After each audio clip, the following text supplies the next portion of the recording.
today we are fortunate to have with us today at this episode um, one of the successful professionals here in Australia, Dr. Yvette Poudjom.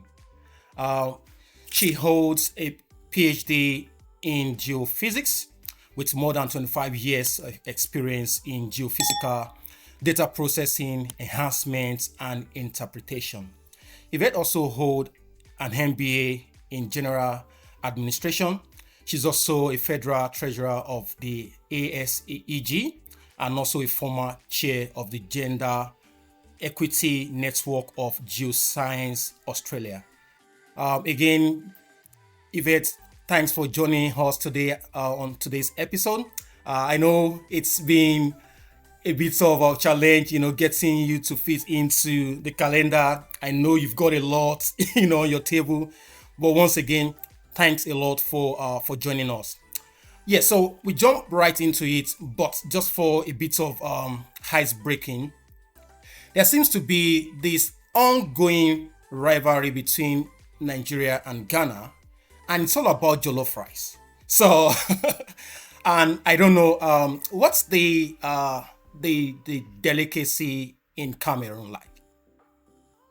Okay, first of all, thank you so much for having me on this podcast. I'm very happy to be here. And I would like to begin by acknowledging the traditional owners of the land on which I am here in Canberra. So, this is the land of the Nonawal and Namri people. I pay my respect to their elders, past, present, and emerging. Um, so, I'm originally from Cameroon, which is bordering with Nigeria. And when it comes to jollof rice, we also talk about it in Cameroon. But yeah, we do. But one of the delicacies in Cameroon is ndole. It's called ndole. It's something done with some bitter leaves, some vegetables that are bitter, and we cook it with peanut paste. And you can eat it with, root vegetables like plantains, yam, cassava. Yeah. So that's the main delicacy All in right. Cameroon. There are many others, Yeah. but that's one of the ones that if you're going to Cameroon, you say you want dole, they know what you're talking about. Oh, thanks for that, learning a new thing today. All right. So, can you walk us through the journey from Cameroon to Australia and to the woman you have become today? That's I don't know how long have we got for that. I can talk about my whole life. I will shorten it a little bit. So I was born and raised in Cameroon. And I started. Uh, I did my so after my primary school and high school, I was a big fan of maths, physics, science. So everything STEM, which is science, technology, engineering, and maths. When I was in high school, we used to go out, look at nature, on little field excursions, and I just kind of fell in love with nature. I wasn't sure at the time what I wanted to do. In fact, I remember with my parents, I used to say I want to be a medical doctor, because I love medicine and all that. But there's what you want to do and what life has for you. Yes.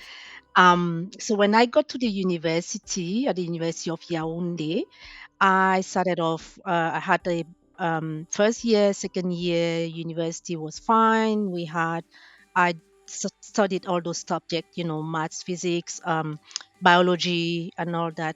And after the second year, going into third year university, we had to choose between either doing biology or doing earth sciences or studying plants.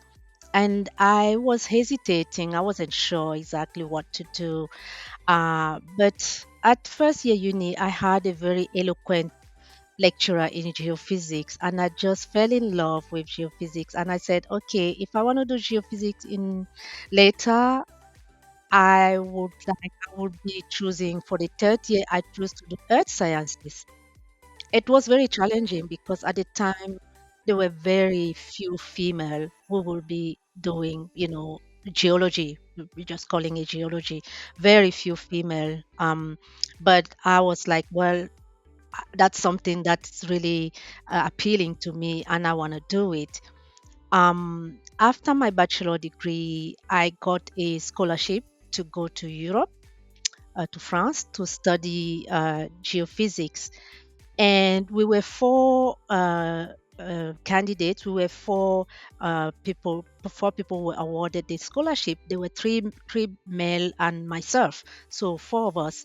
And I remember the three my colleagues. They kept saying, "Oh, you still want to do this? You're still pushing yourself in and all that."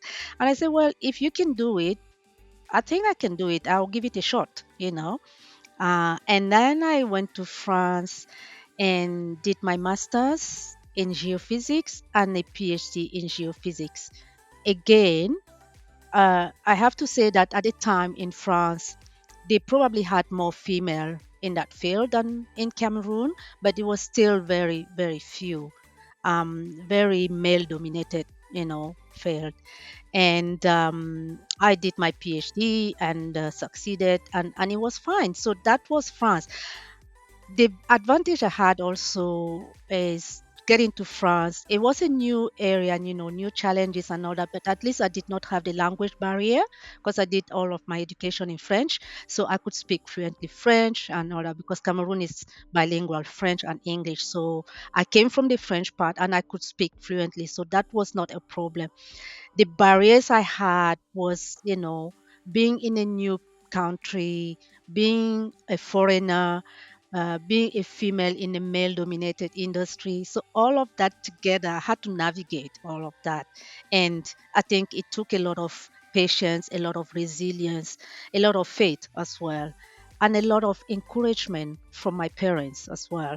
Who kept, they never let go and they kept saying, this is what you want to do, we'll support you and keep going. So that was France, and I can continue now how I got to Australia because we're talking about Australia.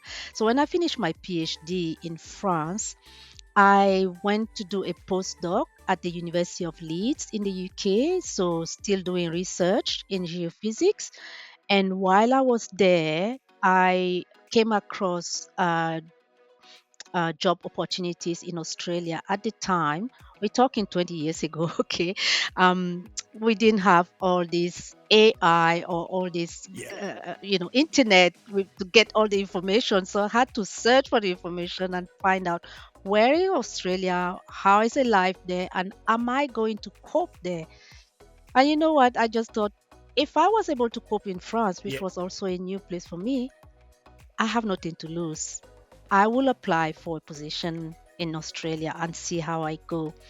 And I was, when I applied for the position, it was from Macquarie University in Sydney. They flew me out for the interview. So they flew me into Australia. So, and gave me the opportunity, actually took me in the outback to also show me the outback and all that. So I was here for like 10 days and got to see the place. And by the time I left after the interview, I was offered the position. And so that was now another life start. Yeah, I had to go back and get organized to come back. Yes. Yeah. All right. That's a very interesting journey. Yeah. Thanks for walking us through. Yeah, that's beautiful journey of becoming the successful professional that you are today. So basically, I'm interested and also keen to know what was like integrating your African identity into a new culture like here in Australia. Yeah. Here in Australia. Okay, so I have to say, when I came to Australia, I knew no one. I Right. had no connection whatsoever. And I got to Sydney at the university, and I remember that when I started, just 2 days after I started, I was living in a student accommodation next to the uni. So where they could put you, as professional while I look for permanent accommodation. And I came across these two African ladies, just in the corridor because I was going in the kitchen to do something to eat. And then they spotted me and said, "Oh, you look new, you look lost. How are you?" And then we started a relationship there. And then I think when I saw them, I felt a relief that, okay, at least I can see someone I can relate to, someone I can talk to. And it sounded like they had been here at least longer than me. So that was now for me an opening. I was like, okay, at least I'm not the only one here who would look different. It gave me a little bit of comfort. And of course, now in the workplace, I was the only female and black, and I had to prove myself. I had to prove that I can do. And when I say prove, I always say I felt like, so I'm a female, I'm in a male dominating industry, I'm black. That is three things already you have to navigate. Yeah. And I was like, I think and kudos to my parents. They taught me not to never give up. Mm. And the education I had helped me to always try to fit in wherever I go and prove myself, prove that I can do whatever I want to do. And so I think with that attitude and that mindset, I was able to fit into the system at the university. And I was one of the people they will come to for certain, yeah, they know, oh, we want to talk about this part of geophysics because geophysics is wide. Okay, we want to talk about this. Okay, Yvette is the person to go to. So I made sure that I really set my foot there so that I was the one of the subject matter expert in that area. Yeah. All right. So really, I'm pretty sure we've got, other African emerging professionals in your field who eventually stumble on this podcast. What would be your, maybe advice for them in terms of navigating the system and positioning themselves as, professionals in their field? Yeah, I think one thing that I didn't have was anyone to look up to, any role model, anyone I could go to and ask questions about, you know, um, how I can excel in whatever I was doing. I think these days, our generation now, the new generation, they have a lot of help. There's a lot of things out there. There's a lot of mentoring. There's a lot of things there. There's a lot of avenues where you can go for help. Don't keep to yourself. Ask for help. And you don't only have to ask for people who are African like you. Go outside that box. Get out and ask. Be friend with people who are competent, who have the skills that you need, and you can go to them. Widen your space. Don't keep to yourself because that's not gonna help. I think one of the mistakes that I did was because I couldn't.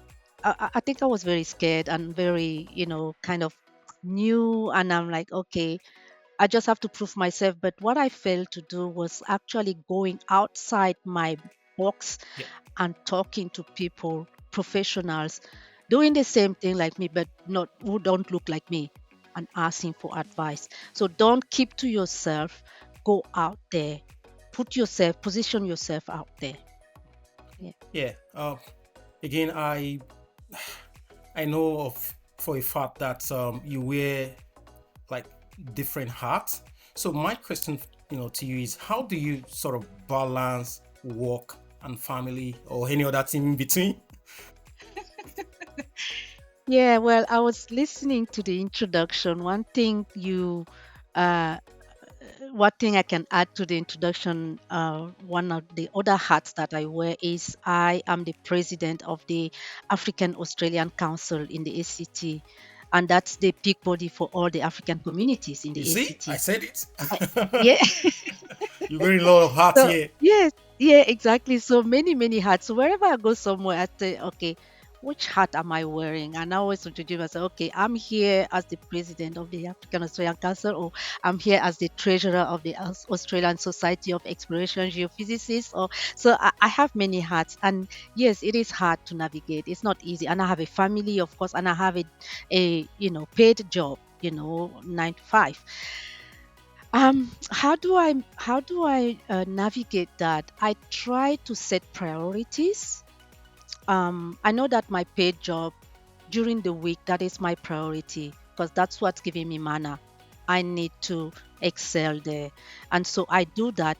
But in between, when I come back home after work, after looking after my family, I always have at least 1 hour to look at community stuff. A lot of the communication that I do for community is usually after 10 p.m. and all that because that's the time. That's when I can focus on that. And I'll tell people, I'm sorry if I'm sending this late, but this is the only time I can do it. And then the other thing is over the weekend, of course, like now, I can make time to, look do community stuff, talk to people and all that. That is all part. So during the weekend, I try not to look at my paid job. No, I work Monday to Friday and that's it. Yeah. And the rest of the time, I focus on other things, my other hats. Oh, beautiful. Thanks for that. Yeah, for some of us, who have, called Australia home, before we move in here, we've got a different definition of what success was like. And when we eventually got here, so it seems to mean different thing to us. So my question to you is, what does it mean for you to be successful? Like, what's success to you? um, that is a very good question. And you can look at it in different angles. For me, being successful is, I think we all live with a dream. We have a dream, we have ambition, we know where we want to when we want to reach. Success to me means I have actually achieved what I was thinking of doing. There's always room for improvement, but if you've reached a certain level and you feel content with that, I think to me, you can say you are successful. Having said that, I think you shouldn't stop. We should never stop. There's always room for improvement. Always look higher. Always aim for higher. That will be my definition of success. Oh, yeah, okay. Usually, when we're about to wrap up the podcast, we usually finish with a sentence. So, the sentence is, the footprint I hope to leave is. So, you can come up with any, thoughts around that. It could be even more than a sentence. So, basically, just completing the sentence, the footprint I hope to leave his. Okay, the footprint I will need to leave is for all my people, everyone, whatever you want to do. First thing is believe in yourself. Believe in yourself. Surround yourself with positive people. Ask for help if you need to. I know that's a lot, but it's really things that you need to, and that's what took me to where I am today. Thank you. All right. Thanks a lot, Dr. Yvette Poudjom. I hope I got that right. You Thanks a did. lot It's for fine. making our time to be on this episode. Really appreciate your insights, the charts, and I look forward to building legacy together with you in the future. Contributing to our community, making our African community brighter, beautiful, more prosperous. Thank you again. No, thank you for having me. And I think I really appreciate what you're doing because there are a lot of people like me hidden out there, silent achievers. It's good to bring them out on the spotlight so that we or the other Africans will know that there are so many professionals out there and they can follow the example. We act a little bit as role models, I didn't have that when I got here, and maybe that's why I'm so passionate about community work. Yeah. Thank Thank you. you so much. Thanks again.